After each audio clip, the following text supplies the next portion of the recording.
Yes, okay, internet porn addiction. I will now give a few examples.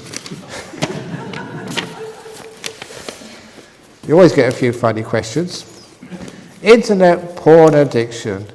It's number one. Sort of, the internet is something you've got to be very, there's lots of Dhamma on there. So instead of getting porn addiction, have internet Dhamma addiction, which is much more, but you know what, it's even better, because, when you really get meditation, you see, I haven't mentioned this yet, you get these beautiful nimittas in your mind, these beautiful lights. So actually you can get these nimittas actually on this screen. If you can type in, Google in light nimitta, and you get this beautiful nimitta on the screen. And if you're very lucky, you can just get drawn in and get into internet jhana. Would that be a good idea? It's much better than watching porn, because that just, after a while, you probably get fed up with it. That's one of the trouble with the sensory desires.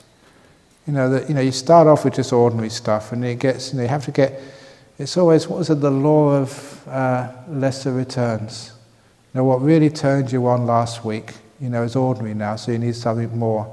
So more intense, just more extreme, more weird. And that's actually the way of the world. If you follow that path of sensory desires, it gets more and more weird every time, more and more extreme, and it just doesn't get you anywhere. So it's best actually to realize what you're doing, and realize where it's going, and stop before you get really caught up on it.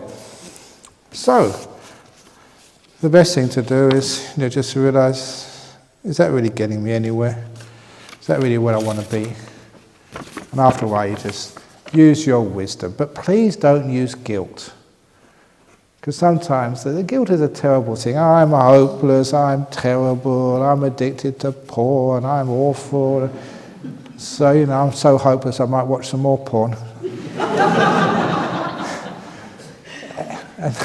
and that guilt trip is one of the biggest problems which people have. Because, when you don't feel good about yourself, you can't have any restraint. You don't think you're worth anything. And that's one of the things I'm always constantly on at people about. Look, it's okay. When you do come to the interviews, you will notice something. People have been coming here for years, have noticed this. You come and say all these terrible things you've been doing. And I always say, very good. It's become a joke in the monastery down the road.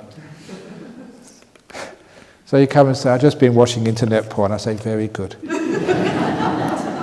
and I've just got killed that neighbour in the room next door is always snoring and banging the doors. And I say, very good. And I do that. And the reason is I do that. You say, I haven't meditated all day. Say, very good. That actually today you had a meal. So tomorrow you're not supposed to eat in the afternoon or in the evening. But tomorrow, you're really hungry. You go and sneak something in there when no one else is looking. Or in the middle of the night, you go and make yourself some noodles or something. And you come up and confess to me. And I promise you, I'll say, very good. You know why I say that? Is because so many people feel guilty. They want to be punished. I've done something terrible. Ajahn Brahm, please punish me. Danya, please throw me out. I don't really deserve to be in this place. I know I'm a hopeless case. And all people really need to do is to have a bit of self-affirmation, that they're okay. And when you're okay, you don't make those mistakes anymore. When you've got some self-esteem, you don't need to watch porn. You don't need to break all the rules. Psychologists know that. This is self-destructive behaviour. Where does that self-destructive behaviour come from? Guilt. Where does guilt come from? Because too many people have been blaming you all your life. And I'm not going to do that. You may be the worst meditator I've ever had in my whole life, and I've been teaching meditation a long time.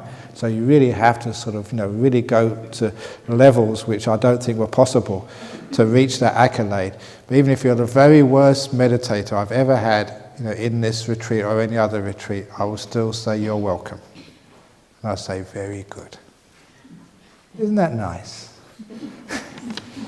I'm not trying to encourage you to be a bad meditator or break all your rules, but I think you know what I mean. So that's what you should do. Next one. Who keeps a record of all